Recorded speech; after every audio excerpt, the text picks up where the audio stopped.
সকালবেলার কাঁচা রোদে ঝলমল করছে সবুজ গ্রামখানি। গ্রামের নাম শ্যামনগর। সেখানে মনির নামে এক ফল বিক্রেতা থাকে। সারা দিন মাথায় ফলের ঝুড়ি নিয়ে গ্রামে গ্রামে ফল বিক্রি করে বেড়ায়। সেখান থেকে যে অল্প কিছু টাকা পেত তা দিয়ে কোনো রকমে তাদের সংসার চলে। তার বউ আর একটা মেয়ে ছিল। বউ সারা দিন সংসারের কাজ করে। মনিরের বউ মালা সকালবেলা থালাবাটি মাজার সময় মেয়ে এসে বলে, মা, বাবা কোথায় গেছে? সকাল থেকে বাবাকে দেখছি না কেন? তোর বাবা কোথায় আর যাবে? ফল বেচতে গেছে। মা, বাবাকে আজকে আমার জন্য খেলনা আনতে বলেছিলাম, বাবা নিশ্চয়ই আনবে, খুব মজা হবে। তিন্নি, তুই রোজ রোজ এসব আবদার কেন করিস বলতো? এমনিতেই তো আমাদের সংসার চলে না, কতদিন বাজার করতে পারে না, কোনো রকমে দিন চলে। আর কখনো এমন আবদার করবি না বাবার কাছে। তিন্নি মন খারাপ করে চলে যায়। মনির ঘুরতে ঘুরতে হঠাৎ একটা জঙ্গলে চলে যায়। সেখানে এক বুড়িমা তার কাছে ফল চায়। বুড়িমা বলে, বাবা, আমি অনেক দিন ধরে কিছু খাইনি, আমার কাছে কোনো টাকাও নেই, শুধু একটা কড়াই আছে, তুমি কি এই কড়াইটা নিয়ে আমাকে কিছু ফল দিতে পারবে? মনির কিছুক্ষণ চিন্তা করে ফল দিতে রাজি হয়।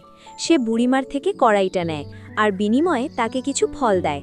বুড়িমা মনিরকে বলে, বাবা, দেখো, তোমার অনেক ভালো হবে। সন্ধ্যার দিকে মনির বাড়ি ফিরে আসে। হাতে কড়াই দেখে তার বউ বলে, কড়াই কোথায় পেলে? ফল বিক্রি করে কয়েকটা টাকা পাও, তা দিয়ে আবার এই কড়াই কিনে এনেছো? আরে না, এক বুড়িমা কিছু ফল নিয়ে এই কড়াইটা দিল। কড়াইটা নতুন আছে, তাই আমিও নিয়ে আসলাম, তোমার কাজে লাগবে ভেবে। ও, তাহলে তো ভালোই করেছো। তারপর নতুন কড়াইটা নিয়ে মালা রান্না করতে গেল। সে সবজি রান্না করছিল, তখন তার মেয়ে তিন্নি এসে বলে, মা, আজও তুমি সবজি রান্না করছো? আমার আর সবজি খেতে ইচ্ছে করছে না।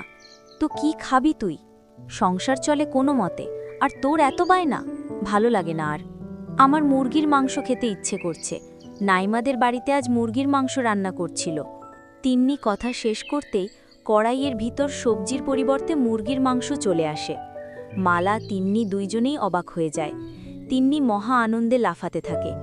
একটু পরে তারা সবাই মজা করে মুরগির মাংস রান্না খায়। অনেক দিন পর তাদের বাড়িতে উৎসব নেমে আসে। এরপর থেকে তাদের যখনই যা খেতে ইচ্ছে করত, কড়াইয়ের সামনে গিয়ে বলতো, আর সাথে সাথে তা হাজির হতো। গল্পটি থেকে কি শিখলে বন্ধুরা? সততা ও দয়ার বিনিময়ে পাওয়া অভাবনীয় পুরস্কারই জীবনের সব কষ্ট দূর করে দেয়। গল্পটি কেমন লাগলো অবশ্যই জানাবেন।